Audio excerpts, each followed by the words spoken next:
weird and choppy audio. Oh, the audio is choppy. All right. All right. So we're just gonna the bit rate might be try too to high. get used to our setup here. What's up, everybody? All right, so I am currently at Cogito Creative. This is Gus. We've Hello. got Ben over there on the switcher. Lean in, Ben. There Yay, you go. There's you your made face. it. All right, so we're at their studio. They do a lot of live streaming, so they really have an awesome setup here. So, but why we're here in their studio today is because Ben and Gus are longtime Blackmagic users. We're so loyal. Yeah, they've been using Blackmagic since the original From cinema their camera. first camera ever. Yeah. I went the way of the GH2, And you've been loyal as well. and I've been very loyal. We're to both Panasonic loyal since people then. here. Yes, exactly. And now we have a harlot tempting our loyalty today. Shame on you, Z. Shame on you, Zcam. But essentially we wanted to kind of like, since I've got a background in the GH5 and I know Panasonic very, very well. You've got a background in Blackmagic, you know them very, very well. This is sort of like the newcomer of the Micro Four Thirds system, the Zcam, and so we kind of wanted to get each of our opinions from this. I know that ultimately, if you're thinking about purchasing this camera, you're most likely looking at both of these. But I also know that if you're thinking about purchasing this camera, you might be like me, where you're thinking about upgrading from the GH5 and moving on to a more robust tool. So I kind of wanted us to dig into each of these cameras to get both of our perspectives.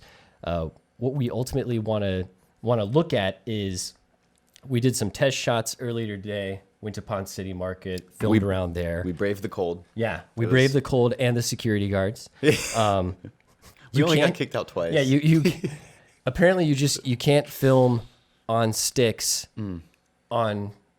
No sticks allowed. Yeah, but if we were handheld, we Stickless. would have not been harassed. But, Stickless would have been a better situation, yeah, apparently. apparently a tripod is a measurement of how professional you are. So there you go. If you ever want to feel professional, don't buy these cameras. Just buy a tripod, because according to the state, that makes you a pro.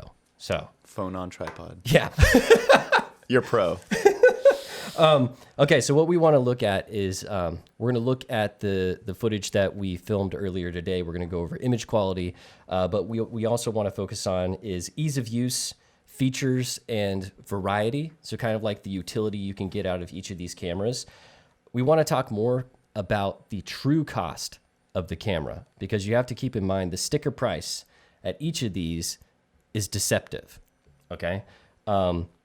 And then also the true cost of the camera is directly tied to your usability and the utility that you want to get out of it. Also, we want to kind of like speculate as to who would be best suited for each of these machines. We'll match you up with one of the cameras. We are the matchmakers. Yeah, I mean, there's ultimately, if you buy the wrong camera, you're going to be pissed off, right? And you've purchased yourself a problem, and you're going to suffer through that, right? So there's no sense in getting caught up in camera hype and purchasing a camera that doesn't serve you and doesn't serve your needs, when for the same amount of money, you could have bought something that is ideally designed to improve the way that you approach your work. And ultimately, that's what you want to do. I mean, there's a multitude of camera options available. You want to make the best decision possible. So that's what we're going to hope to go over. So yeah. That was a great intro, Bryce. Thank you. Good job. Thank you very much. We're off to a great start here. It's funny. It's like doing this by myself, I've already picked up a rhythm, but now that I'm like sitting across from you. I'm the X Factor right here. Yeah, but it almost feels like, like we're doing like a nightly news show. We could toss it back and forth. Good evening. Welcome. I'm Bryce McNabb. I'm Gustav Wild. We're going to dive into cameras. Hey, we might go into news now. That felt right. That felt right. So which one do you want to start with? We have 3 awesome options here. Do you like, so what? So I guess let's just start with like where we're each coming from. So like, what do you like about the Blackmagic Pocket? Cool. Well, the first thing that really attracted me to Blackmagic was the price. I'm not going to lie. With the original cinema camera, man, that I think it was like just a little over 3,000 at the time, which is way more than this pocket cam now. And the pocket cam is so much better. But just the fact that there was a cinema camera, $3,000 was definitely a great bargain for a cinema camera back in. When did we buy that? 2014 or I don't even remember when it came out. It would be anywhere from 2012 to 2014. Yeah, maybe it was 2013, maybe because I think it was like we ordered it in January or something. But I'm totally making these up. As long as you say it with confidence. But yeah, I mean, we were there. We were on the wait list when we ordered the first one, right. And the value is just the main thing on my mind. We can get a nice flat image we can play with in post production. For that price, and we had a GH2 as well. So yeah, that's where we started. We were in the Lumix. We had 1 foot in each camp at that time. Now, what type of work do you guys primarily do at Cogito? We do a lot of interviews, I would say, is a big chunk of it. But B-roll is probably is equally important in our book. Obviously, for interviews, you need B-roll. So we do a lot of run and gun. We do a lot where we'll have to cover a lot of area in a short amount of time. So we need something that can work indoors and outdoors, kind of just pick it up, go over, plop it down, maybe fix the settings a little bit, but, keep rolling on a regular basis throughout the day. So it's a lot of corporate jobs is a lot of what you do as well. But you also do a lot of studio stuff too. It's true. Yeah, we need it to be pretty as versatile as possible. You do a lot of live streaming. Yeah. Because you've live streamed a lot for Chick-fil-A. Yep. Yeah. Okay. Yeah. So kind of it has to be a jack of all trades. It needs we do a little bit of everything. Because the work you do is much more, you do more variety than I do. I would say that's probably correct. Yeah. Yeah. We do an abnormally wide variety of. Because you guys are also shooting music videos. Like one weekend you'll be shooting a music video, and the next week you'll be shooting a cooking show. And then it's a product video. And I mean, then you'll have to run a live stream. A live stream for an internal town hall for Chase Bank or something like so. So you need something that was a bit more adaptable. Exactly. Okay. Yeah. So what about like, everybody talks about B-roll. I have no idea what the heck they're talking about. Yeah, I mean, we're honestly still learning it. I mean, it's not too old at this point, but my biggest complaint with B-roll is an obvious one, that it won't work just plopping it into Premiere. We had to buy a plugin, and once we bought the plugin, everything works fine.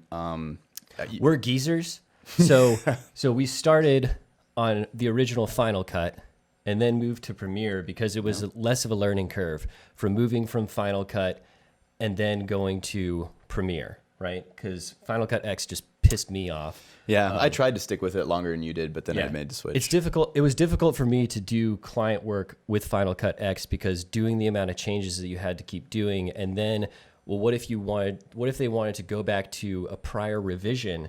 I realized that you couldn't duplicate the sequence, or just the workflow of duplicating sequences became cumbersome and super annoying, and it was so much easier in Premiere to just, okay, the next time I do a version, I just duplicate the sequence and I keep going. Yeah. To try to make it more iMovie. So you haven't actually dived into DaVinci yet. You're starting to. Yeah, I love DaVinci actually. That's what I use most of the time right now. And how long have you been using DaVinci now then? Ben, do you know when we started using DaVinci? I began using it for color 3 years ago. We started using 3 years ago? Okay. About a year ago. For for editing, we started using it for color earlier. Right. And then now we pretty much keep everything within that software. Okay, so you are trying to go into that ecosystem because you did mention Premiere when we were doing first both. talking about that. Yeah, we were doing both. Okay. So, and then even Finder with the Blackmagic Raw, I love the spacebar preview capability in Apple and the iOS or Mac OS. But with the Blackmagic Raw, all you get is that first thumbnail. So this might feel boring and annoying, but it's like you have to think about like, what is your utility? What's your use? Like, what is your use case? What are you going to be putting this camera through? And because each of these cameras, not just in using them for what you're doing, but on the back end, it provides, it has their own quirks. Yeah. So I mainly use Premiere, and the GH5 in Premiere honestly has been really irritating because you got the H.265. So you, ultimately, you need a really great computer and with a really great processor, or you're going to need to do the proxy workflow. And a lot of my stuff, I don't know. I don't want to deal with the proxy workflow. So that was honestly what attracted me to the Z-Cam, was because it has the potential to shoot in ProRes, which is a lot easier on my computer. It's a lot less taxing for my computer to process. It doesn't have to decode H.265. It can just go ahead and just process that footage, and it works a lot better. So the majority of the work that I do is I primarily do run and gun documentary work. So that is why I feel like this camera ultimately is very well suited for that, is because, you know, like, it's very, very easy to use, and you can operate it extremely quickly. And with the in-body stabilization, it is very ideal for handheld shooting. That is awesome. Yeah, I think that's the only camera up here with in-body, right? Yeah, it is the only camera up here with in-body stabilization. All right, so so there's no, excuse my ignorance, there's no ProRes recording onto the there GH5. isn't. So It is 10-bit, but it's Okay. H.265. Gotcha. So it's more compressed, which is why it's taxing on the computer, because the computer has to decode it as it's playing it, as opposed to ProRes. Is that a 420 color compression? 422. It's 422. I mean, it does both. The 10-bit is 422, which is another thing that was another reason why I was starting to look at the Z-Cam, because it 60 frames per second in 4K is only 8-bit. So you're stressing the footage a little bit if you're using Vlog at 60 frames per second. So I wanted to be able to shoot in a log profile at 60 frames per second, because it's a lot of fun to be able to film my videos at that higher frame rate. I'm not sure if I'm going to need the slow motion, but I have that option in the edit to make the decision to use slow motion. Also, what I've noticed too is if I'm filming outside in bright sun, and I'm talking like bright sun, right, where it's really putting a stress on my NDs, and but I still kind of want to get a bit of a shallow depth of field. Shooting at a higher frame rate helps, because I have to use a higher shutter speed, and the higher shutter speed at the higher frame rate looks more natural, because you're still operating under the 180-degree rule.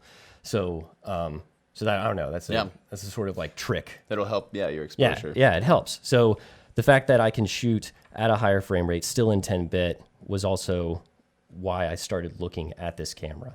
All right, I think we should just roll the footage. Cool. So we can start talking about. Shall we just jump into Yeah. it? All right, so here we go. This is the Blackmagic Pocket Cinema Camera 4K is the first one up on deck. So really, like, these are super basic shots, but what we wanted to do was film very complicated scenes. So we've got the brick, and this is in a sense a moire test, because it's brick, but we're also moving. A lot of detail in these shots. Yeah. A lot of fine lines. Look for moire. And you'll notice as we come up to the, hopefully you can see it over the live stream, and it's not like impacting the image quality too much. But from what we were seeing, the GH5 was actually introducing some moire. And I feel like there's a different name for the black and white moire and the colored moire. Was it the color abbreviation? That's from lighting? Yeah, I believe, forget it. so. This was also interesting to me. Look at the highlight roll-off on the Z-Cam footage Right as here. opposed to the Blackmagic. Now, Z-Cam's Z-Log 2, that log curve, is specifically designed to favor the highlights. So you've got the majority of your stops are in the highlights. I think it gives you about 7 stops over middle gray. So that's why you have that really fine highlight roll-off there. What are we Scrub doing? bar is going. Scrub bar is going Look crazy, huh? Yeah. All right. So here's back to that one where he's talking about the highlight, where Bryce was talking about the highlight roll-offs. But that is the Panasonic GH5. Yeah, let's. Okay. Well, it's just there we go. Okay. So there's the Z-Cam, and then as you can see, right here, the loss of detail. There is still some loss of detail down here where this building is, but it's so much smoother going out here. You don't on even. the That's the Z-Cam. thing. You don't even notice the transition. Yeah, where's the line? There's definitely no detail here, and there's definitely detail here, but it's so smooth out here. And then let's see if we can just go a little earlier.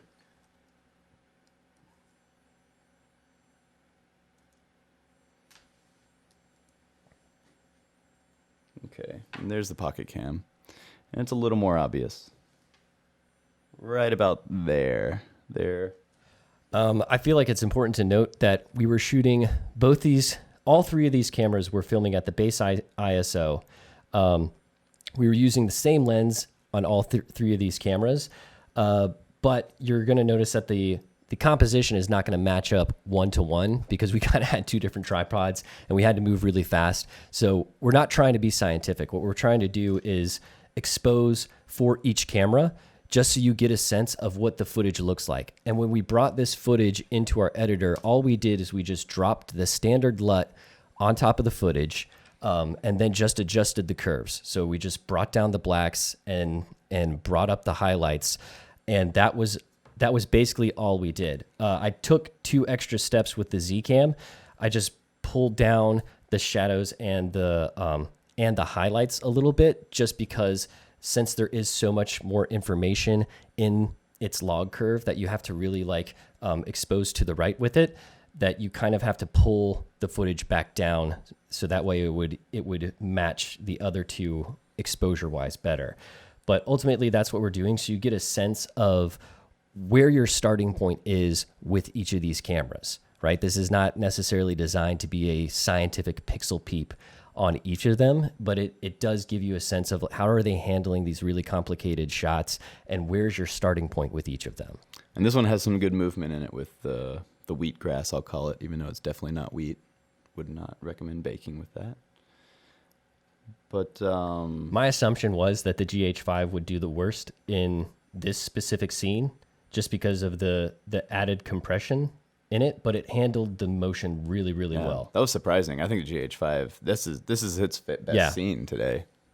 So, and another thing you're going to notice though is that you're getting a wider field of view with when we got close to actually matching the framing better. You're getting a wider field of view with both the pocket as well as the Z-Cam.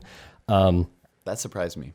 That was surprising. Yeah, so what I think is happening is, especially on the Z-Cam, something similar to what's going on with the GH5S, is that the camera is trying to maximize the sensor. So as you change aspect ratios, it's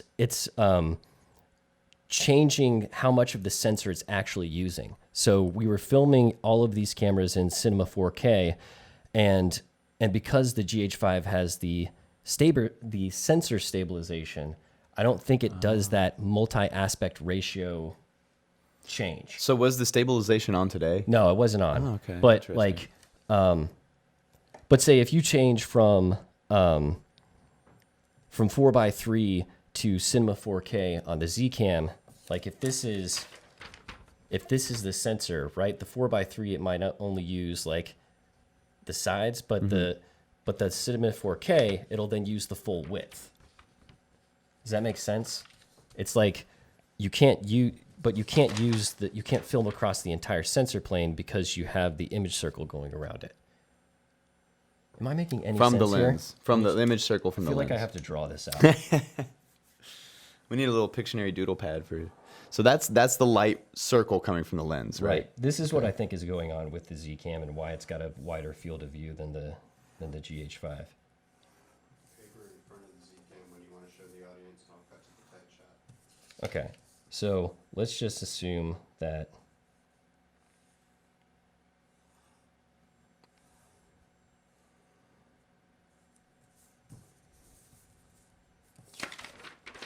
Okay, can you see that? In front of the Z-Cam. In front of it? Yeah. Or can we cut to the other one so that way? Or is that too bright? That's a little bright. Ball sack. Just squint your eyes. Can y'all see that? Basically, you've got this image circle, right? Yeah, you've got your image circle, and I think what's going on is that the GH5 sensor is like in the image circle, and that the Z-Cam sensor is probably bigger. So when you're cutting to a different aspect ratio, it cuts and uses that wider part of the sensor. But you can't film open gate for that reason, which is frustrating. So that's why I think you're getting that wider field of view. It's the same thing that's happening with the GH5S. Basically, your wider lenses are wider. It's a plus. It's awesome. Yeah, that's strange. Yeah. Okay. But I have queued up the skin test now. Skin test. All right. This is the crazy one, and I've been defending my GH5 for so long against pocket users because they're always complaining about the color on the GH5, and I'm like, no, it's awesome. Like GH5 color is great, and I was wrong. Spoiler alert. Yeah, I was like really, really wrong. So let's just play the skin tone because this one was like super interesting. All right. So this is the pocket cam. Not bad. That's okay. It's a good place to start. A little warm, a little yellow in the blacks, it looks like.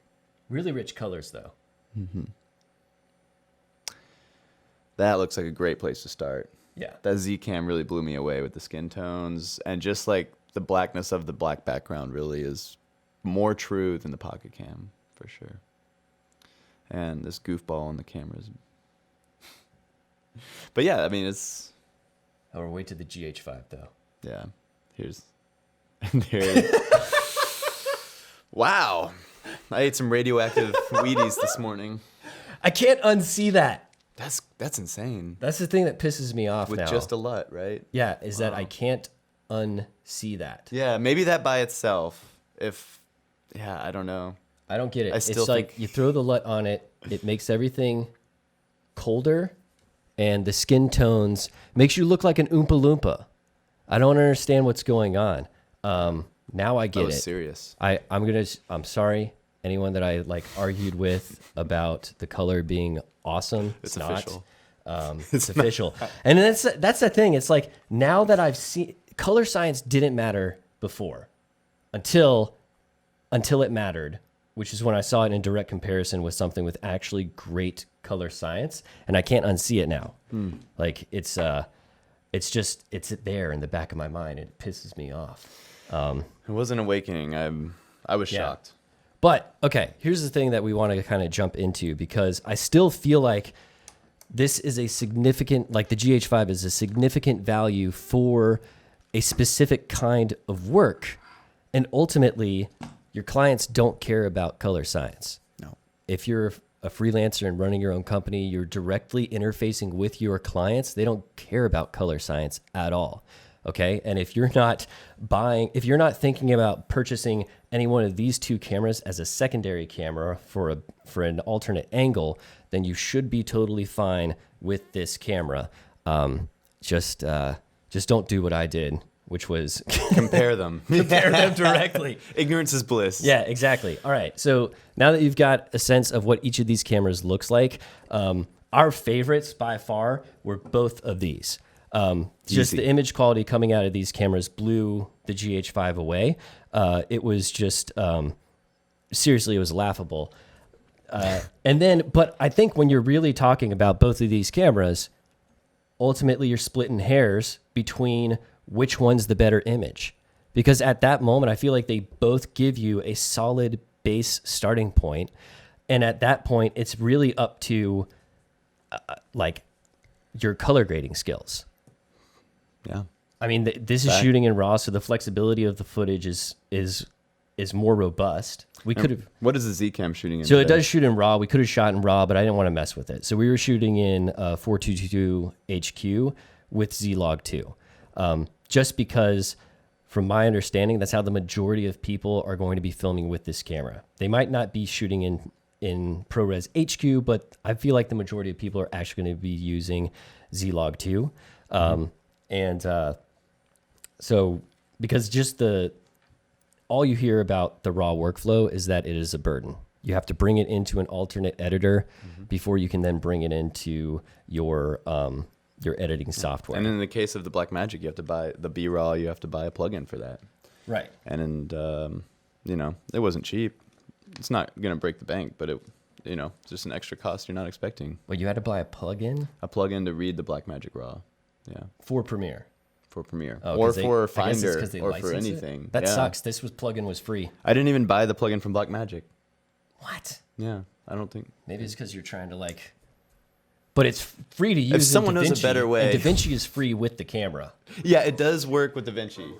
Right. Okay, this is the cost that you just pay when you're not right. doing. That's what we're saying. It's not the sticker price. It's not the sticker price. not. Okay. Ease of use of these 3 cameras. Yeah, I mean everything's right at your fingertips with the GH5. It wins. Yeah. It wins. It completely wins. Look at all those knobs and buttons too. Like you don't have to go into the menu for most of your controls. No. And what I also found out today that I've owned this camera since it came out. So I've had this camera, what is now? Going on 4 years now. I just found out that if you hold a function button down for a couple of seconds, it sends you into the menu where you can then change the function of that function button. That was awesome. I had no idea. I was like, that's awesome. So the operation on the GH5 is super fast. And it's really easy to use. Now the menu is complicated. I'd say the menu doesn't really make much sense because there's so many features. There's so many different ways that you can use this camera because it's both a photo and a video camera that it does have a complex menu. But once you've mapped the buttons to the camera, you just pick it up and you run with it, and it just does what it needs to do, and it does it really, really well. That's true. Should we point out that, I mean, you mentioned it, but that does stills and these. Yes. Technically, this does stills, but it's like 8 megapixels. It's more for Correct. reference. So Correct. that has an extra utility. Yeah, if you're a hybrid shooter, I'm not a hybrid shooter. I bought it just specifically I pretend to be. Yeah. Yeah, I do stills. Yeah, so I mean, so you would probably be well served with something that does both. Yeah. Yeah. I would love that. I have to have a separate camera. Yeah. So okay. So ease of use, definitely this thing. After that, I don't know. Yeah, it's tough. I mean, these two, you both have to go into the menus to change just about anything. I do like the Zcam has an extra function button, so that gives you a little more capability. I don't know what my extra function button I would use. I don't know what I would use it for if I had a 4th one on here, but I think having 4 function buttons is a plus. Oh, technically you've got 6. Oh, wow. Yeah. So there's Those arrows work is it as function 6 buttons? or is it 7? Yeah, you've got these 2 are also function buttons. Wow. So you've got a total of 7. Because this also has the power button also has a separate function button. Well, Yeah, so you've got 5 dang. function buttons along the side here. And then 2 or 3 on top. 2 on depending top, and then with the revolver grip, You have the clicks. yeah, the wheels But those are also synced. do well. No, but the wheels are not synced, so the wheels also add additional functions. So probably and like an each iris wheel can or- do 2 functions. So Wow. that's that. Suddenly we went from 6. What is that? 10. Yeah, so you don't Yeah. you pretty much don't have to go in the menu anymore, and I take that back. If you can map it the way that you need to, and if you take advantage of the user profiles. So one thing that I like about the GH5 is that you've got the custom profiles that you can set on the dial, right? So like it really helps with the speed. Like if I want to switch between 60 frames and 24p, I just do a click of the dial. Similar to the Zcam, you can save custom profiles and you can map one of these function buttons. That is We'll not. censor that. You gotta bleep that one. You're gonna map one of these function buttons to the user profile, so you can bring up that profile just in the same way of with the GH5. It's just that it will kind of like cycle through. It was kind of like refresh itself before it cycles through. Are there any even 10 things you can set to 10 function buttons? That's intense, man. That's, Yeah, that's that's You incredible. you kind of get redundant. Like and then there's other things that I would just never use, and But it's good to have and not need. it's good to have. One thing I do wish they did have an option to set to a function button is your audio levels. So Zcam, set your audio levels as a function button. That would be totally awesome. You heard him. Yeah, please.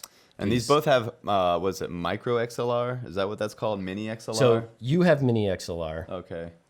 This guy has a Limo input, Okay. like the Alexa Mini. Well, that's a nice And name then- drop to be in company with. And then the GH5 with the XLR1 adapter, you get 2 full-size XLR inputs. So do you have 2 mini XLR inputs or just one? Yeah, okay, that's so just one. so audio connectivity, 1 mini XLR, 1 Limo 4 XLR, and then potentially 2 full-size XLR inputs with the adapter. Well, okay. Yeah. That's another score for GH5 there. Yeah, I mean the thing is like it's really easy to get up and going with the camera, and you can really build it out to a mini camcorder for yourself. It's just that It's strong I out of can't the box. unsee what I've seen now. Well, now you're ruined. Huh? Slide the cameras closer to me. Slide them down. We should have put tape. I know. we're flying blind here. All right. So, okay, easy use. GH5 wins. Then I feel like it's probably a lot easier to navigate through the Pocket than the Z-Cam. Probably intuitively. I'm a little biased, but I didn't find the Z-Cam too terrible, though, once I think I had one question for you once Yeah. I was exploring with it. Okay, well, that's surprising. I think it was an important question, though. I forget what it was already. Okay, the logic in the Z-Cam menu system, okay, for the most part, it's a really easy menu system to get through, but there's 2 different, if I can turn it on real quick so I can see what I'm talking about. There's a record menu and a video menu.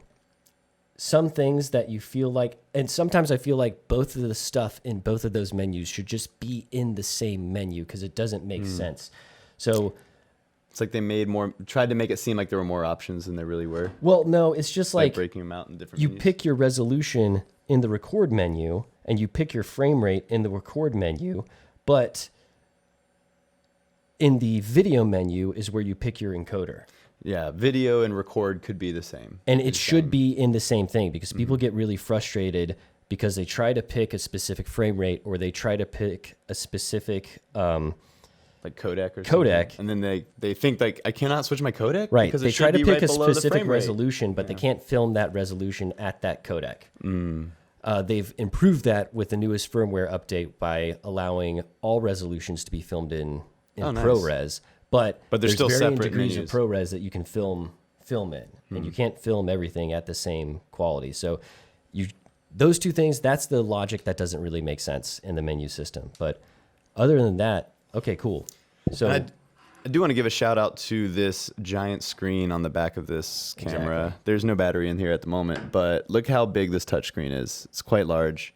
And it's a touchscreen. and it's a touchscreen. So that's huge. I mean, I really love shooting with a monitor, and I always do. But if by some chance I'm out, like today, we didn't have a monitor, and I was still fine because I have this large LCD screen on the back. It's not as accurate as an external monitor, but it gets the job done. You can use the waveform and get a good picture. And it's really fun to use the touchscreen too. So if you've not used the touchscreen on the Blackmagic, it is really fun. Honestly, I feel like learning curve wise, I would arrange it of like which one you could pick up and use. All 3 of these cameras, you really have to know video really well to pick up and start using all 3 of these cameras. Like even though they all have an entry level price point, like there's a lot of things that you have to understand, you have to know in order to really make the most use out of each of them. Like zebras, like scope tools. You have to understand log curves and how to expose for them, how to use your scopes and use your exposure tools to work your log curves the way that they need to be used. But there's a lot.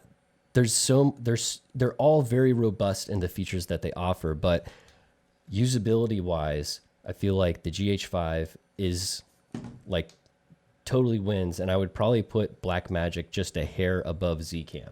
It's close, yeah. But I feel like they're agree. very close, but the fact that it already has a screen and it already has the touch menu puts it just a little bit above. You can see your menu right there, which is convenient and it's great, but the touchscreen kind of wins. Am I wrong, or did I see the picture? Yeah, come you up can in see there? the picture in there, So which is pretty cool. So if you do forget a monitor, you're not screwed. Like you can still Kinda. record something. Yeah, you wouldn't Obviously, be wouldn't be as great, but you wouldn't be totally screwed. You'd not- be pretty screwed though. you're not like you're not going to go home with your tail between Yeah. your legs saying I didn't get to film anything. You would probably go home with your tail between your legs because Still. nothing is in focus, right? But you know what's in frame. Yeah, nothing's in focus. Okay. We've now started talking about this, so let's just get into it. The true cost of each of these cameras. Okay. Now, as we're talking about the true cost, that's going to lead us into the variety and the adaptability and the customization of each of these tools. So I've been praising the GH5, and I still flippin' love this camera. That's true love. But if you're Through but the if you're flaws. talking, yeah, exactly. Even through it, it's like no, it's okay. But I feel like there's a limitation towards like kitting the GH5 out versus both of these cameras, and so like each of these cameras, the GH5 currently is $1,400. They say $1,397, but that's just to make it look like it's $13,000. It's $1,300. It's They don't fool us. $1,400, right? The Zcam is $1,500 currently, and the Pocket is $1,300. 13, 14, 15? Yeah, so 13, 14, 15. The GH5 is still fluctuates, so it's going to fluctuate between anywhere from about $1,200 to $1,500 throughout the year. So you'll see that. And if the GH6 comes out this year, you'll expect to see that the price go down even more. But when that happens, no one is going to want to buy the camera, so that's fine. That's true. That is deceptive. This $100 difference between each of these cameras is deceptive because like $1,400, $1,500, $1,300, but actually you don't need nearly as much stuff to use this camera and get it to do what it needs to do well as you do with both of these cameras. Yeah. These are just the starting points, essentially. Right. Like, and then with this camera, you can get started a lot easier than you can with this camera. This is the Agreed. most complicated and the most handicapped That's a out of the brain. box. Yeah, this just looks like a brain with a sensor. Yeah. So, okay. So I'll talk about the GH5 first, then you talk about the Pocket. Sounds and then good. we'll kind of dive into this guy. So the GH5, I feel like the last rig overview video that I did for this camera is kind of like your upper limit of how you can kit this thing out. Like I don't have my whole cage and everything with me because we were trying to move fast today. But if you've seen that video, you know I've got the XLR1 edition. I've got the small rig cage with the handle, and I've added this side grip to it, the battery grip, right? But with that stuff, that's about like the maximum amount that you can actually like rig that camera out. You could put it on a shoulder rig, but you seriously just start looking silly at that moment. And there's no need for it now that you've got IBIS, right? So like I used to run around with a monopod all the time, and I've since abandoned my monopod, and I just use the camera strap to give me that additional point of contact. But so let's just go through that really quick. So you've got like, let's just assume that you get this now. That's a $1,400 body. Let's say if you go with the off-brand battery grip, because there's no way I am paying $350 for the Panasonic battery grip that does nothing but it is an ergonomic choice, and it helps me change my batteries faster. That's the only reason you would want to buy this battery grip. So I got the $50 battery grip. So you're at $1,450. I think it's $400 for the XLR unit. So now you're at $1,850 plus the cage. Let's just say the cage was $200. So you're at $2,250, right? Now you got to think about batteries and media, okay? And with the GH5, you're using SD cards, but the cards that work the best are the V90 SD cards. That is averaging about $1 per gigabyte. Okay. But which is really funny. People complain about CFast cards being expensive. CFast cards also average about $1 per gigabyte. The problem is that you don't need nearly as much storage with the GH5 footage as you do with the Zcam footage, depending on what codec you're filming it. But we went out and we were maxing each of these cameras out today. We maxed out the GH5, the Zcam, and the Blackmagic. Blackmagic was shooting in 3:1 RAW. Correct. Constant bit rate. ProRes HQ, 400 megabits per second. I think each shot was about 20 seconds. This got us, Ben, do you remember With the gigabyte? what the gigabyte was? It was 15, 40, 60.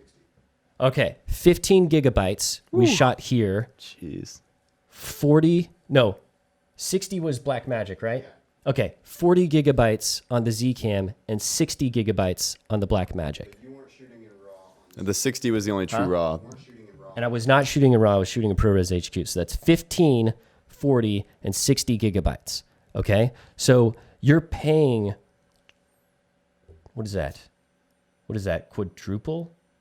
Storage? Quadruple 15? the amount Yeah. of storage. You need quadruple the amount of storage on the Blackmagic in the highest RAW setting than you do on the GH5 in the highest bit rate for that. And nearly triple Yeah. the amount of storage on the Zcam. So even though the cost is the same per gigabyte, like $1 per gigabyte, you need to spend less on media on the GH5 overall for the amount of time that you're filming versus these two cameras. However, there's a caveat with the Blackmagic on that one. Okay, so really without media and without lenses, you're already at $2,250 with this guy fully rigged out. Wow. And Man, I really want to do the cost per gigabyte calculation for us now, because with the Blackmagic Design Pocket Cinema Camera 4K, it was funny, I tried with a SD card as the first. I was just excited to get it. We didn't have the SSD recording device yet, so I threw in an SD card and it recorded about 5 seconds and then stopped. So the SD cards are not worth recording RAW with these at all. They will fail her. But with the SSD, we have the what is it? The Samsung T5, and it's a terabyte. hold on. We got comments. It says we're frozen. Are you monitoring? Both the audios Are we not frozen? might be going. It kind of is intermittent. It hasn't been We are experiencing some technical difficulties with this Balls. signal today. All right. Well, I messed that up. Sorry. Keep going. All right. I saw that comment. I was like, oh, crap, we're frozen. I'm looking up the Samsung T5 as you're talking, so I can try to do that calculation for you. Yeah, we're going to have to look at these prices. So what is the 1 terabyte? Yeah. So it looks like this. It's really small. We have a part of our cage will hold it about here. We don't have this fully built up right now at the moment because we just finished shooting. We took it off. But yeah, so this is actually a pretty good value for your money. 1,000 terabytes for how much money? $119? $120? For 1,000 gigs. Yeah, for 1,000 gigabytes. Yeah. I don't even know what that math is. It's 10 way cheaper cents? than $1 Is that per. 10 cents? That's like that's like just a little under 10 cents. So that's a huge plus, and I love these. We've never had one fail. We have bad luck with drives sometimes, and these have just been really reliable. And then you can edit off these too. You don't even have to capture. And if it's for a client, you can literally just give them this and say, "Here's your hard drive." If they just want the footage. If sometimes we don't edit everything we shoot, so if it's just a handoff, that's easy. You work like that? Sometimes. That's awesome. Yeah. So That kind of goes into the easy on-site. use category. That is true. Something we didn't consider earlier. It just kind of came to my mind. Okay, that's brilliant. At first I was like, oh, it's a hair thing. You can record to SSDs with this guy as well, but the T5s don't work. They're very Really? buggy. Yeah.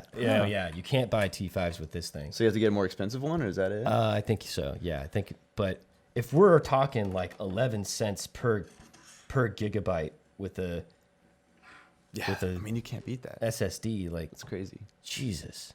And I edit off these. if it's a fast job, and then I store the compressed backups. That's awesome. Yeah, and it's USB-C, so it's like the computer reads it That's quickly. So that is actually one of my favorite things about that is the capabilities. But so yeah, that's added into the cost. The cage was probably a couple hundred. I'm not sure, maybe. Dude, I'm gonna start getting SSDs And just hand them off. Yeah, that is amazing. Yeah, and then if you're the editor, then you can just edit off these too. What? So yeah, that's been a game changer. And then you also need the case. We also have one with a handle. I think this is our case with a handle. I think this case is a little cheaper than our 8-sin. This is our bargain case, or cage, sorry. All right, so just give us ballpark number, like how much you need a cage for that guy, right? Absolutely, yeah. Okay, so how much is your cage? Just ballpark. Do you remember the 8-sin price? Yeah, let's say 300? 3. I think it was 3 Okay. because we got a nice one. This one wasn't as much. This one was cheaper. Battery sucks on these. The battery sucks. In So fact, you have to use V-mounts. you with cannot use they uses the Canon LP5s, I believe, Yeah. but you cannot. Just don't.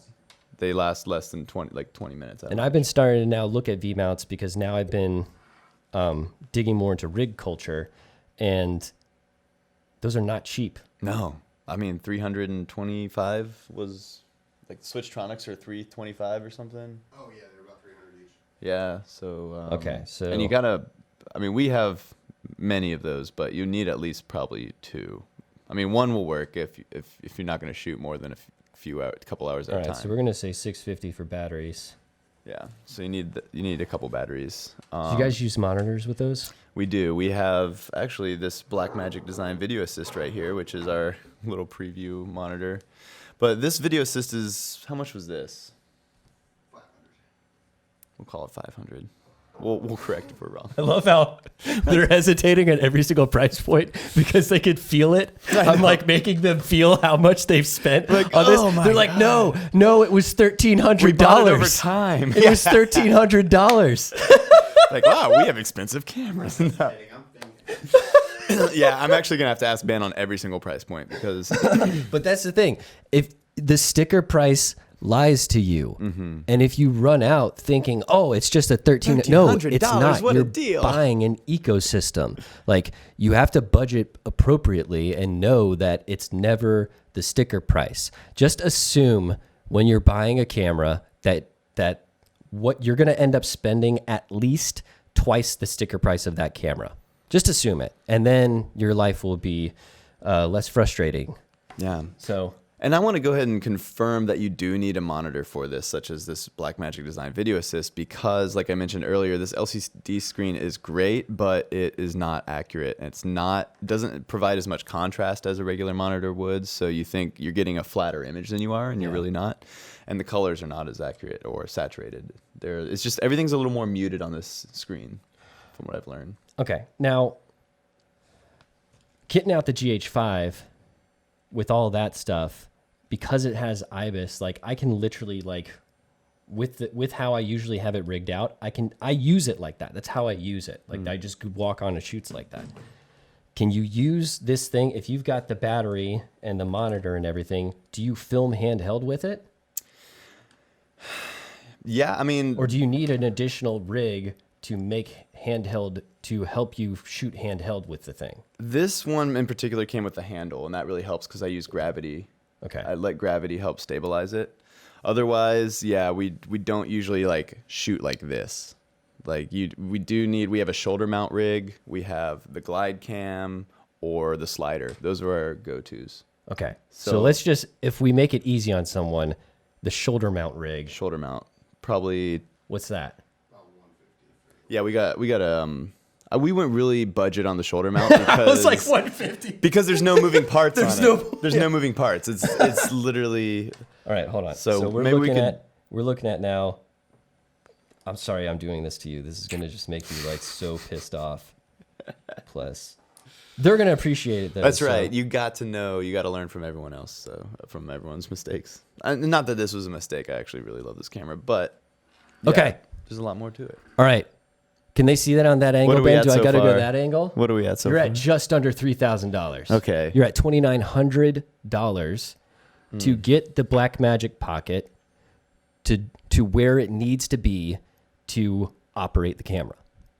All right. So Yeah. from out of box to shoot ready, $3,000. There's a few more things. I mean, it'll probably go up There's to probably, three. and we're not even talking about we're not Yeah, talking you about need- media. We're not You need estimating- XLR converter because to the mini XLR. You need other little bits and bobs that are probably going to add a total 500 more on top of that. So expect to spend like $3,500 Yeah, you'll want on a case a for it. Blackmagic Pocket. You need to protect it. You Yeah. gotta get a Okay. case. GH5, we said 2250. So if we're doing the same 500 addition to it, expect to spend $2,750 on a GH5 to get it shoot ready. Yeah, I think the biggest difference is just the batteries. They're killer, and you can't operate. How long will a battery last on? Well, so that's the thing. Because than I started 20 using minutes? IBIS, I only get like an hour of battery life at a time. Only an hour. That's like 5 times Yeah. longer than these batteries last. And Okay. These internal ones. That's it. So that's why I love this guy, okay. is because it's got the NPF batteries. Yeah. I mean, I'm using And it's the powering- 950. This is the only battery I've been using all day. Wow. And it's still powering the camera And the monitor.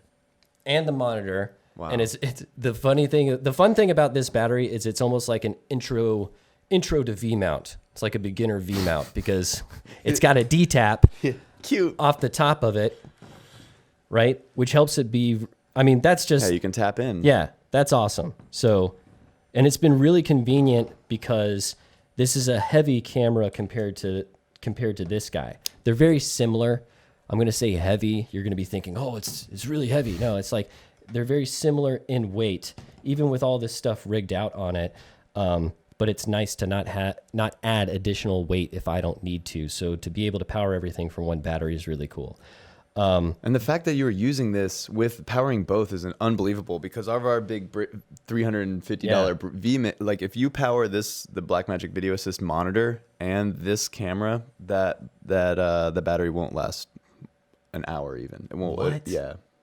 I don't know if it's That is a power hungry monitor. I think it is the monitor, yeah. Because Jeez. otherwise it'll last hours with just the camera. But the monitor, yeah, it also does recording. I don't know that, but usually we're not recording on the monitor. Yeah. So.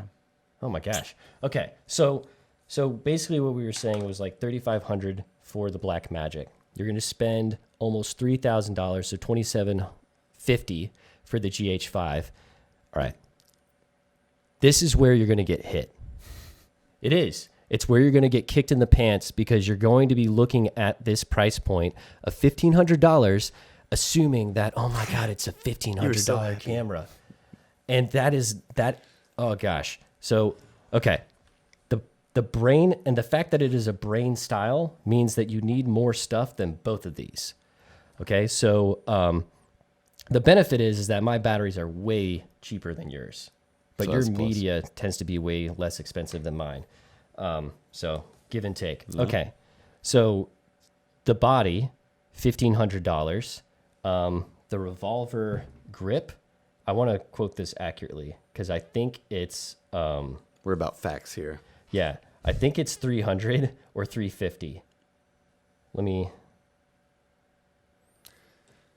Yeah, I mean, you can just tell just from the build of this being a brain that it's going to need a lot more. Like, this looks like a camera. You look at that, you're like, that's a camera. This kind of looks like a camera. It's got a little form to it, and it's got the monitor on the back. This is like a box with a sensor.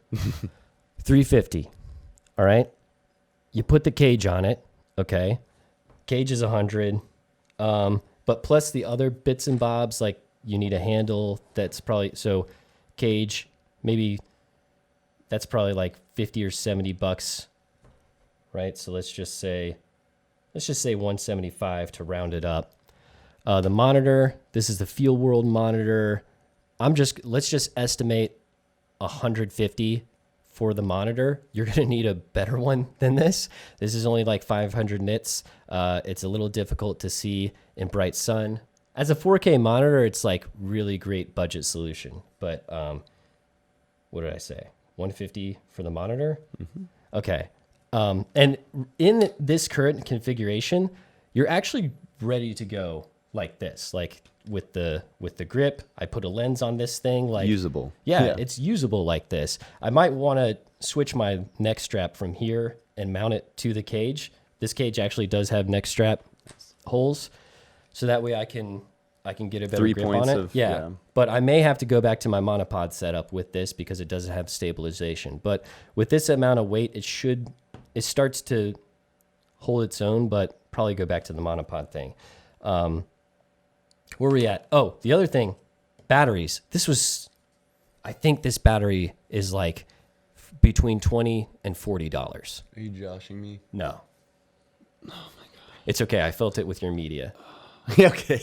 But the only irony is that I can buy your media and you can't Still buy use I think they've got an NPF plate you can use. There's hope for we you can figure it out. after you buy the plate. Wow. All right. That's shocking. So let's just say that each of these batteries was 40 and you have to have at least 2 of them. So let's just say I spent $80 on batteries. Jeez. So where are we at? Where are we at here now? It's like a fourth of the price of one battery of ours. Yes, but that's the thing. You go on Amazon, you get these batteries, and they come with chargers. Mm-hmm. This, Yeah. I you know. love that. You gotta love it. okay. So we're at 1,500 plus 350 plus 175 plus 80. Dude, I was not Wow. expecting that. Wow. All right. So it comes out to $2,255. $2,255. That's what this comes out to. I really have to caveat this right now, though, because that is in a handheld configuration. Minimum, right? So that's the minimum to get this thing going and shoot ready. Handheld configuration, you're off to go. But ultimately, within each of these three, once you've spent that amount of money on the GH5, you really can't, there's really no need to continue to rig this camera out any further than how I've got the camera rigged out. Not right here in the rig video. Go back and watch that. There's no need to rig this camera out any further than that. Wow. With these two cameras, though, you do have the ability to continue to rig them out. And I feel like specifically with this guy, this is just a handheld thing, but then we probably would eventually want to do, I eventually want to do a shoulder mount. Mm-hmm. Get Viewfinder. an extender for this handle, put it down, get a viewfinder. That's going to be so much more helpful when I'm shooting handheld that way. Mm-hmm.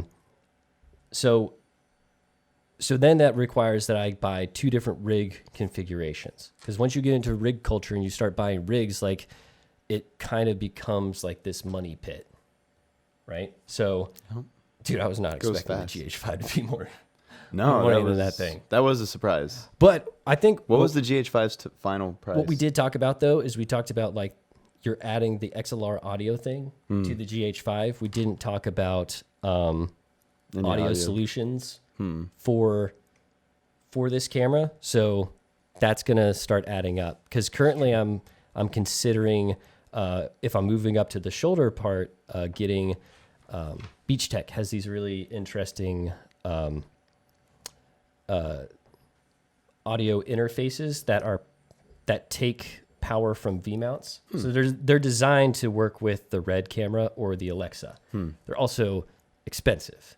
So they're I think one's $500 and the other one is over $600. Wow. Right? So it's just kind of when you start, it has the ability to be customized, but you're going to be spending a lot of money customizing it.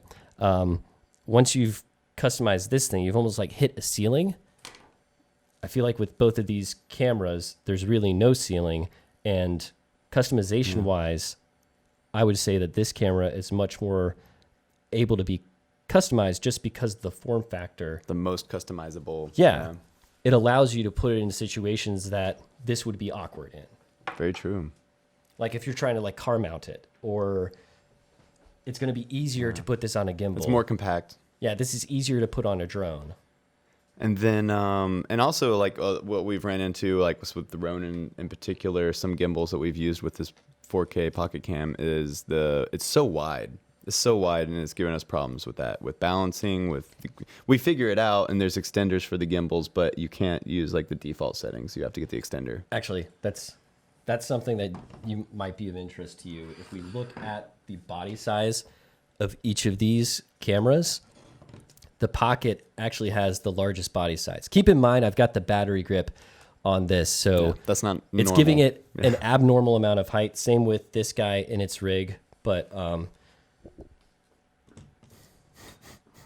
side by side, right? Like the GH5 is significantly smaller than the Pocket, but then if you add to the mix the Z-Cam, it's significantly more compact. Yeah, way more thin, but it's than the deeper. GH5, but it's deeper. Just a little bit. But, Yeah. But it's also more centered of gravity, you know? Like Correct. if you're balancing it on a gimbal, that the square would be nice. Yeah, correct. So, Because this, also the center of gravity, I don't think is in the middle. It Yeah. feels, well, I mean, it's hard to tell with the cage on, but that's just another thing to consider. I didn't notice this though when I actually picked it up. That man, that feels nice. The grip is nice. That's a nice grip. Like it's like ooh, it's You gotta like hand it sexy to him. almost. Yeah, You know? just like to hold it sometimes. You'd be like, This "You is much shooting more something?" You'd be like, utilitarian. "Nah, I'm just holding it." Now, if we're talking about the customization aspect, this is actually why I really like the Z-Cam and why it's a very interesting camera, because you're not just buying into a lens system, which is what we're used to purchasing into when we purchase a camera. It's usually you're not just buying a camera, you're buying a lens system. You're investing in a lens system, right? So that's why I've stuck with the Micro Four Thirds system, is because once you buy into a lens system, you're now investing in those lenses, and it's just You're like locked. you're locked in. The lenses are really expensive, so it's really tough to like You're married to that lens. to move over. But what is really cool about this, and why you have a lot more ability to customize, is that you've got an interchangeable lens mount on the Z cams. So I can switch this out, and I can add on. They've got a turbo mount, which gives you a speed booster plus an EF mount. So it turns this into a fake Super 35 camera, right? Now you can put obviously a Metabone speed booster on all of these, right? But the cool thing is it becomes like an active lock on it, and it's actually cheaper than the Metabone speed booster, which is pretty awesome. So this turbo mount I think is $300. I think the speed booster is like, you're spending like over $600 for that thing. So you're saying there's a speed booster within. I just got a little confused when you were talking about the speed booster with the Z cam. You mean the files are in the computer? Yeah, I felt a little bit like that. I'm not gonna lie. I'm like, boost the speed. Yes, it has a you can take off the lens mount, you can put on the turbo mount, and there's a speed booster in the mount, and it's the same. The turbo mount. Yeah, it's the same thing as a more light Metabone speed booster. It's just a Z-Cam Wow. turbo Brand. mount that then exactly. Can you put a speed booster and the turbo mount on at the same time? No, no, that would be ridiculous. A man can dream. Oh my god! All right, but yeah, so that's pretty cool, because just the ability to really customize this camera is kind of, it sounds silly to say it's endless, right? Like your options are endless, but it kind of is, which is pretty cool. But that's also why I made the video talking about that this is a deceptive price point of the camera, because each time you're doing something different, it's adding a new learning curve to it. It's not a grab and go solution. It's very pro. Honestly, none of these are grab and go solutions, because I remember I recommended a GH4 to a client once, and they were just like, yeah, we've been shooting on a DSLR. And I was like, oh, okay, well, you want to improve your video, get a GH4. And they were like, yeah, we didn't like the camera. It was too complicated. I was like, what? Like, then get a disposable camera. Yeah. So it's just like, keep in mind your aptitude for learning, right? And just understand that each of these cameras are very robust. The learning curve for the GH5 is significantly less than the learning curve for either of these two. But if you really want to grow, though, these are great cameras to grow. And if you want to like have a system that's going to grow with you, this is a great system to get into.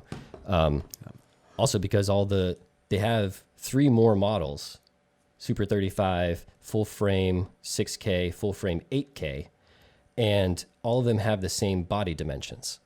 Wow. And the lens mounts can be placed on each of them. I mean, the turbo mount really is designed for this one. It doesn't really work well with the Super 35. But all that's to say is, if you're in film school. If you're serious about this. Yeah, if you're serious about this, you're in film school, you want to be a DP, I would probably get this one. Yeah, I was blown away by it, to be honest. I've been eyeballing it for a while, and so I've been looking forward when Bryce mentioned that we're going to test these 3 cameras in particular. I was a little anxious to get a hold of that Z-Cam, so it was a lot of fun to play with. Like I said, I can see why the menu would be confusing, but it didn't really hold me up too bad. And man, that picture. Seriously. Wow. Seriously. Wow. Yeah. Yeah. Okay, so let's wrap this up. We started talking about this, but what we're going to do is we're going to talk about like who are each of these cameras for, right? Like where would you get the most value out of each of these cameras? Because they all will do, like, they kind of all like have crossover, but they each fall into their own niche, right? And so ultimately I feel like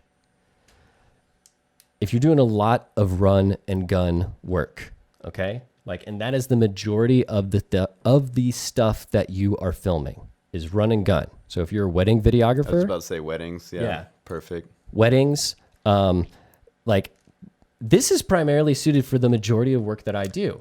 Heavy B-roll jobs, would you heavy say, B-roll, where you need to be. You're doing documentary stuff. Where you can't pause an event, and you have to be like the event's going on, right, and you just have to get that and that and that. If you have to react really quickly, like legit, you are running and gunning. That is what you do. If you have to move quickly, respond quickly, move fast. Also, if you're primarily dealing directly with your clients, right? Like, and you have control over the cameras that you can use. Okay,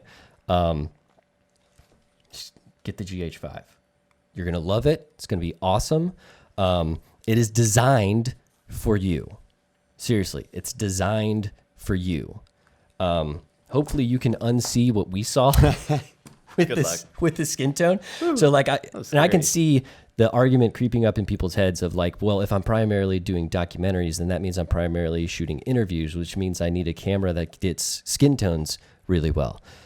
Yes. However, I have never delivered a project that I've shot on this camera and the client has been like, what's up with their skin? What's up with my skin tone? Yeah.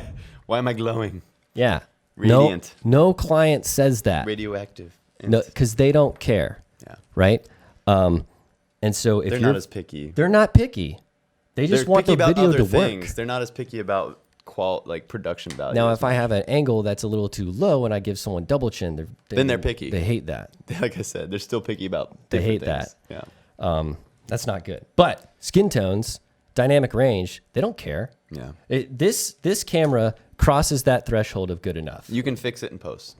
Yeah. Well, I mean, the famous can't fix with dynamic color, range, but the color. Yeah. You can Skin fix the tone, color you can work on in post. With, but at the same time, if you don't have a point of reference, then you don't really need to fix anything. That's true. Yeah. You don't need to fix it.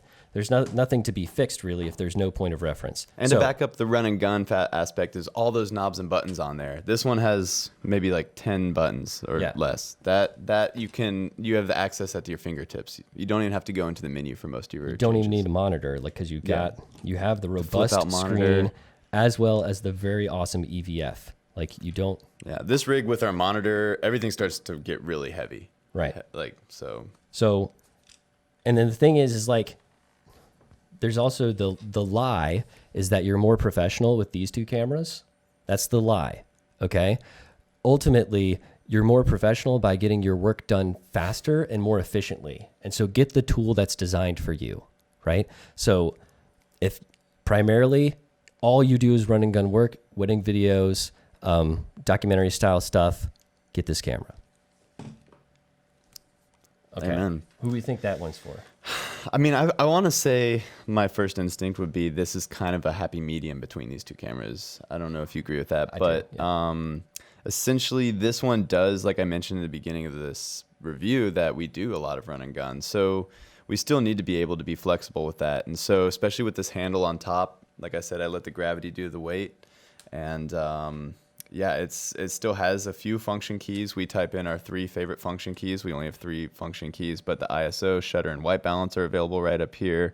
Your iris is over here. We always use manual lenses, so that iris it doesn't apply to us. But one thing I find about, like, this just popped in my head. They say for vloggers, they put this like front record button 1 inch away from this other record button, and that's a little redundant and silly for me. I've never pressed this record button once in my life. It's kind of silly. So yeah, I mean, I think they were just they were like, well, we could do that. It would be cool, right? The vloggers. Not really, yeah, for vloggers, because this one's impossible to reach. But one thing I actually did forget to say about this camera that I was very impressed with was the internal microphones. And we didn't test those today, but completely blown away by these internal microphones. And so we'll do another video with that later. Yeah. But we have to test the XLR with each of these, which we didn't have time to today. Right. And obviously I wouldn't rely on these internal mics, but they're great for nat sound or for an emergency. But you do need a little more time to set up with this camera. So like if you have time to maybe if it's not maybe in a live event or something where you can pause and say, hold on, I need to go into this menu. I need to adjust this and that. So you do need to have a little bit more control of the environment. Well, clearly you're getting better image quality out of this than you are with this. Yeah. So more robust file sizes. You have to think more about your back end and how you're going to approach it. The strategy is important. So you have to develop more skill in utilizing the footage and in color grading with this one. But this is a really great introduction into filmmaking, ultimately. For cinema camera, yeah. I would say. And I mean, it's clear by, let me just move this out of the way real quick. It's clear by how they've designed the body. They're communicating that to you, ultimately. That's why Blackmagic chose the body design that was familiar to the DSLR body design. Get that hand grip. Because they're telling you with how they've designed the body that this is the next stage of your product evolution. So they're giving you something familiar so that it's like, hey, you this can still looks run safe. a gun. Yeah, it looks safe. Come over here. Do you like this little grip right? here? But it's slower. It takes a little bit more time to do that. So probably if you're doing, I feel like this is a perfect camera for you guys where it's like corporate work where you don't have to move as fast, right? You do some weddings. Everything's very planned. Yeah, I mean, we do some run and gun activities, but in generally we have the luxury of planning ahead to be real strategig with it. And you get a lot of studio use out of these things. Lots of studio use. Like right now, we've got the Blackmagic Pocket right there. The OG. The OG is running as our second cam.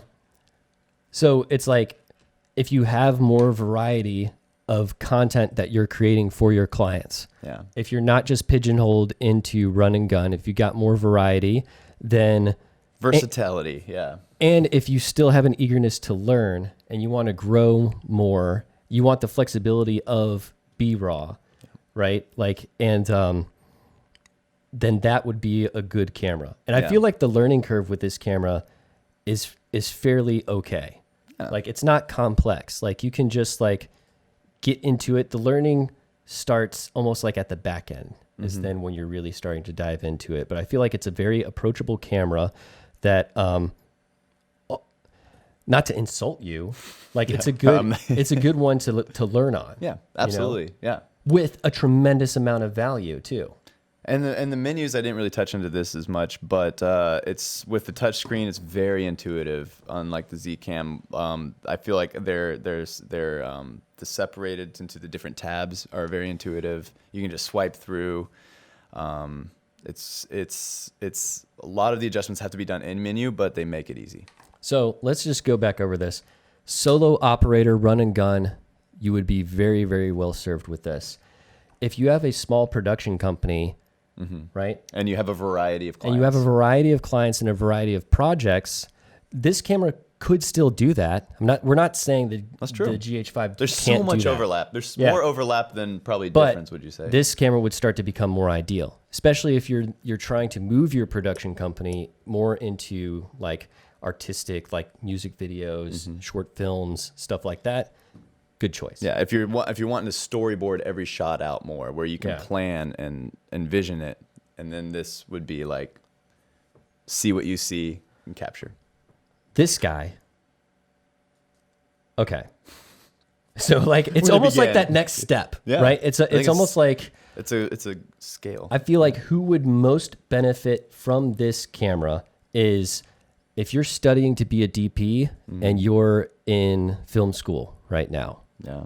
This is ideal for you Yeah. because it's a great learning platform to really tackle cinema camera, but as a student you're not like going out and trying to buy a red Komodo or something, right? Yeah. And you're getting more value out of that than buying a DSLR. So it's like you want more like artistically purposeful stuff. Yeah. Also, too, I feel like this is great for small production companies, maybe even large production companies where you're doing an extreme variety of stuff. This can film 4K at, what is it, 160? 4K at 100.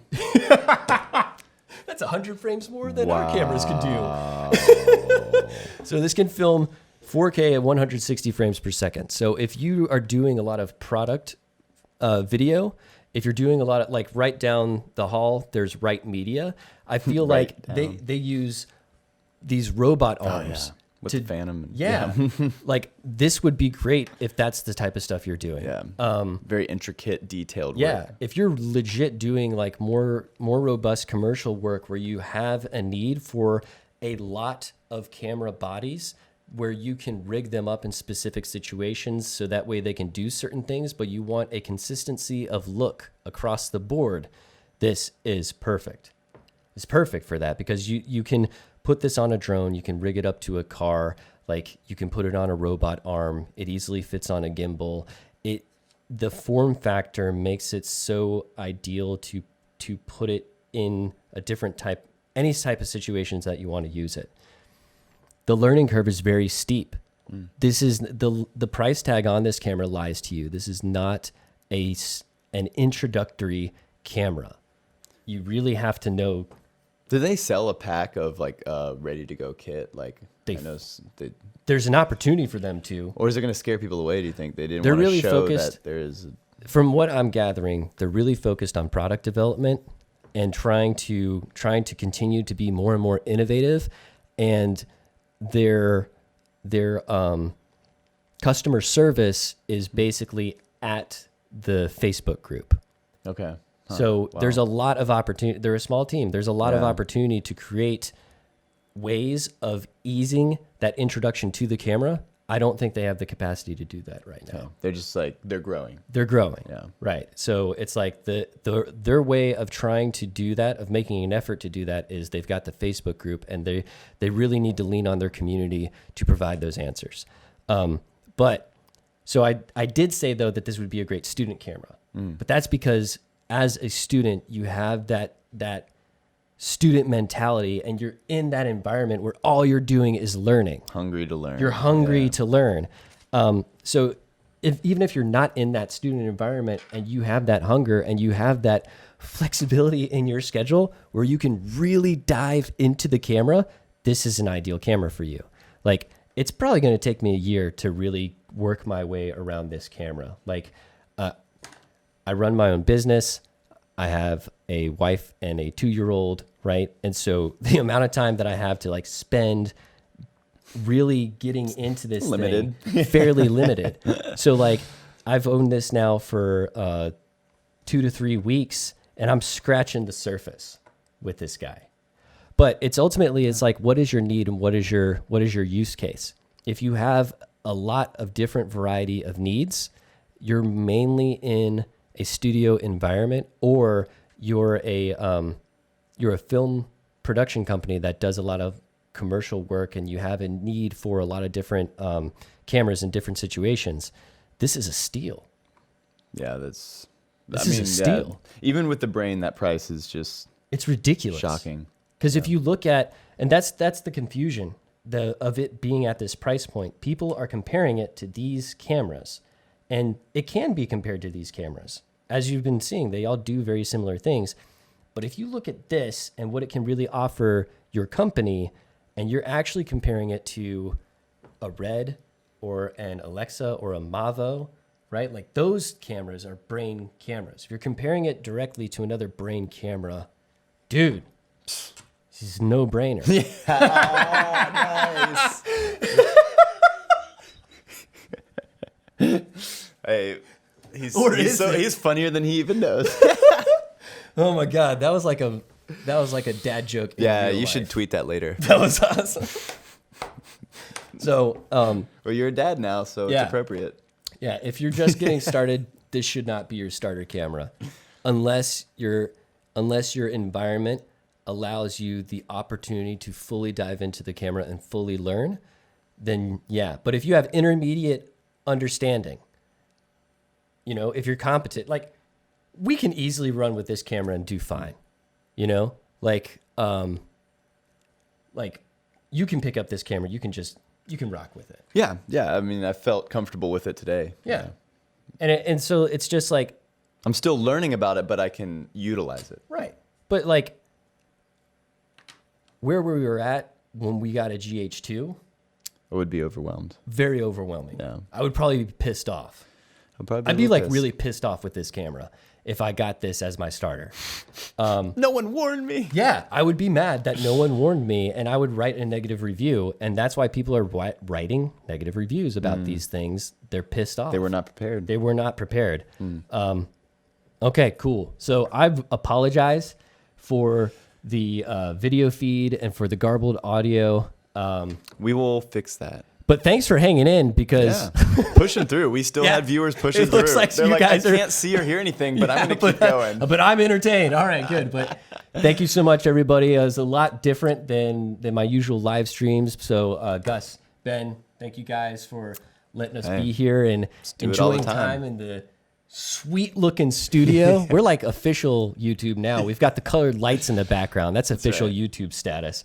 All right, but I hope that we were able to give you guys an understanding of what to expect and why you might want one camera over the other camera. That footage that we showed, I'll be posting that when I get back to my house. So you can go ahead and pixel peep if you want to. Just, you know, don't hurt your eyes too much as you're doing that. And yeah, if you guys have any questions, just continue to leave them in the comments. I'm still working on my full review of this camera, so definitely expect that at the end of this month. And I will see you in the next one. Take care, everybody. Everybody. All of you. I was like, hello, buddy. Everybody. Everybody. One beer.